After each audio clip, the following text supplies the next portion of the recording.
प्रिय विद्यार्थियों, इस वीडियो में हम बात करेंगे अरस्तू के द्वारा दिए गए संविधानों के वर्गीकरण के संबंध में। अरस्तू ने अपनी पुस्तक कॉन्स्टिट्यूशंस में संविधान को परिभाषित करते हुए ये कहा है कि संविधान राज्य और उसके पदों का संगठन है जिसमें उसके आपसी शक्ति संबंधों की जानकारी मिलती है। अर्थात राज्य के विभिन्न स्तर पर शासन के संचालन के लिए जो पद सृजित किए जाते हैं उन पदों के आपसी शक्ति संबंधों की जानकारी हमें संविधान के माध्यम से मिलती है। अरस्तू ने अपने समय में 158 संविधानों का अध्ययन किया और उन 158 संविधानों का अध्ययन करने के बाद उसने जितने भी संपूर्ण संभावित संविधान हो सकते हैं उनको दो आधारों पर विभाजित किया। वो दो आधार थे, एक तो संस्थागत आधार था और एक नैतिक आधार था।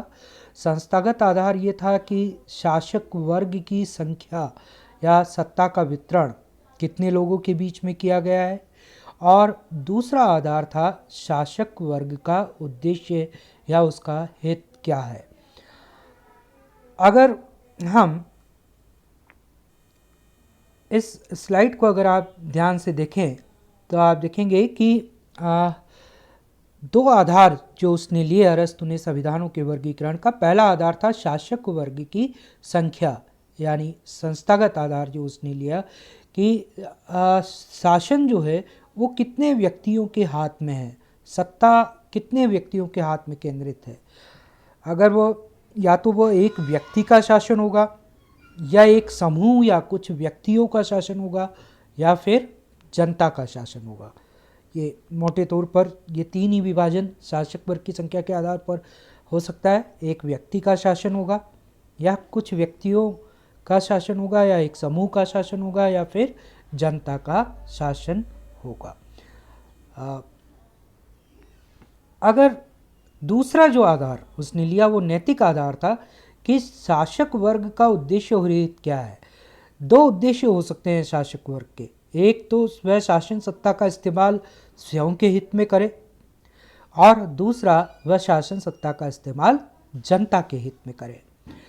तो अब अगर एक व्यक्ति का शासन है और वो एक व्यक्ति का शासन अगर शासक के स्वयं के हित में है तो वो निरंकुश तंत्र होगा, जिसे अंग्रेजी में उस टायरेनी हम कहते हैं, वह टायरेनी होगा या तानाशाही वाली व्यवस्था होगी या वो अधिनायक तंत्र वाली व्यवस्था होगी, वह निरंकुश तंत्र होगा। लेकिन एक व्यक्ति का शासन अगर जनता के हित में है तो वो राजतंत्र होगा, तो वो मोनार्की होगी।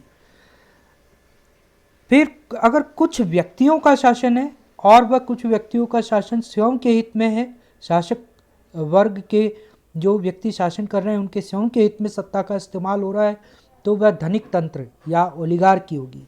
और अगर कुछ व्यक्तियों का शासन जनता के हित में है तो वो कुलीन तंत्र यानी एरिस्टोक्रेसी होगी। अगर जनता का शासन है लेकिन जो शासक वर्ग है वह जनता के शासन में भी शासन सत्ता का इस्तेमाल स्वयं के हित में कर रहे हैं, जनता के या प्रजा के हित में नहीं कर रहे हैं, तो वह शासन व्यवस्था लोकतंत्र होगी, डेमोक्रेसी होगी। और अगर जनता का शासन जनता के हित में है, शासक वर्ग जनता के हित में फैसले ले रहा है, तो वह पॉलिटी होगी।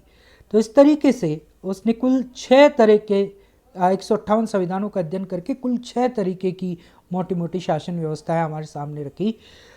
ये जो विभाजन जो शासक वर्ग के उद्देश्य हित के आधार पर वो किया है उसने स्वयं के हित और जनता के हित के आधार पर, इसके दो भाग वो करता है कि जो स्वयं के हित में शासन है वो स्वार्थी शासन है, वह कानून विहीन शासन है और इसलिए ये बुरे शासन है। लेकिन जो जनता के हित में प्रजा के हित में शासन है वह चूँकि प्रजा के हित में है, संविधान सम्मत हैं, इसलिए वो अच्छे शासन है।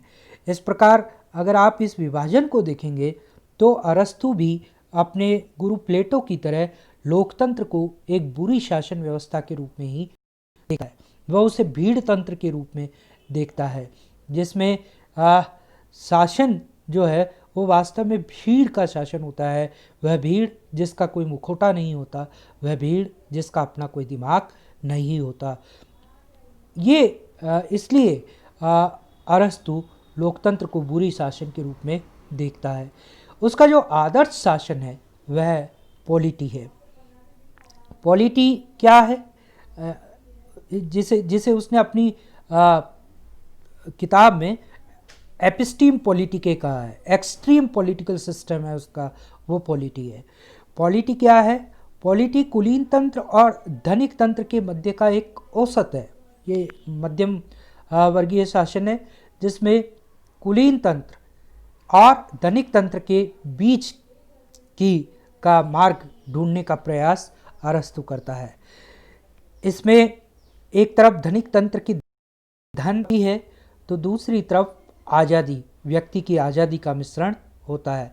यह लोकतंत्र और धनिक तंत्र का बेसिकली इसके बीच का मार्ग निकालते हुए उसने लोकतंत्र और धनिक तंत्र का मिश्रण किया है, जिसमें लोकतंत्र की आज़ादी और धनिक तंत्र का धन या संपत्ति मिला हुआ है। अरस्तु ये कहता है कि सबसे अच्छा शासन एक तंत्र होता है, लेकिन एक तंत्र लंबे समय तक कायम नहीं रहता, क्योंकि एक व्यक्ति अकेला शासन नहीं कर सकता। इसलिए वह समूह के शासन में या कुलीन तंत्र में बदल जाता है। अरस्तु कहता है कि कोई भी शासन व्यवस्था, इनमें से कोई भी शासन व्यवस्था स्थायी नहीं है। ये शासन व्यवस्थाएं हमेशा बदलती रहती है और ये बदलाव एक मिश्रित व्यवस्था के निर्माण पर जाकर के समाप्त होती है, और ये मिश्रित व्यवस्था ही पॉलिटी है। जो ये पॉलिटी है और ये पॉलिटी और कुलीन तंत्र का मिश्रण है, यही उसका आदर्श राज्य है। अरस्तु ने, जैसा मैंने अभी बताया, लोकतंत्र को निकृष्ट शासन की श्रेणी में रखते हुए इसे भीड़ तंत्र या भ्रष्ट शासन कहा है। भीड़ में जो शासन है, उस भीड़ को शासन का ज्ञान नहीं है, उसके अंदर बुद्धि नहीं है, दिमाग नहीं है। किंतु वह ये कहता है कि लोकतंत्र निकृष्ट शासन में सबसे कम निकृष्ट है। सर्वाधिक निकृष्ट शासन जो है वो टायरेनी है, निरंकुश तंत्र है। अरस्तु ने संविधान का चक्रीय सिद्धांत प्रस्तुत किया, और वह ये कहता है, जैसा अभी हमने बात की, कि कोई भी संविधान या कोई भी शासन व्यवस्था स्थायी नहीं है, वह निरंतर परिवर्तित होती है। और इस रूप में वो चक्रीय सिद्धांत देते हुए कहता है कि राजतंत्र निरंकुश तंत्र में बदल जाता है, निरंकुश तंत्र कुलीन तंत्र में बदल जाता है, कुलीन तंत्र धनिक तंत्र में बदल जाता है, और धनिक तंत्र लोकतंत्र में, और लोकतंत्र पॉलिटी में बदल जाता है।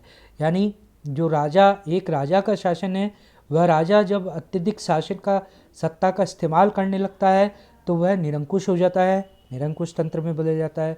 उस निरंकुश तंत्र में जब राजा का अत्याचार बढ़ता है तो उसके विरुद्ध आवाज़ उठती है, और शासन एक समूह के तंत्र में यानी कुलीन तंत्र में बदल जाता है।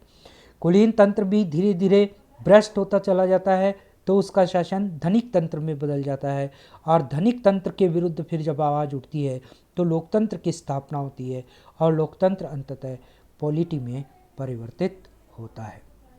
तो ये उसका संविधानों का वर्गीकरण का सिद्धांत है।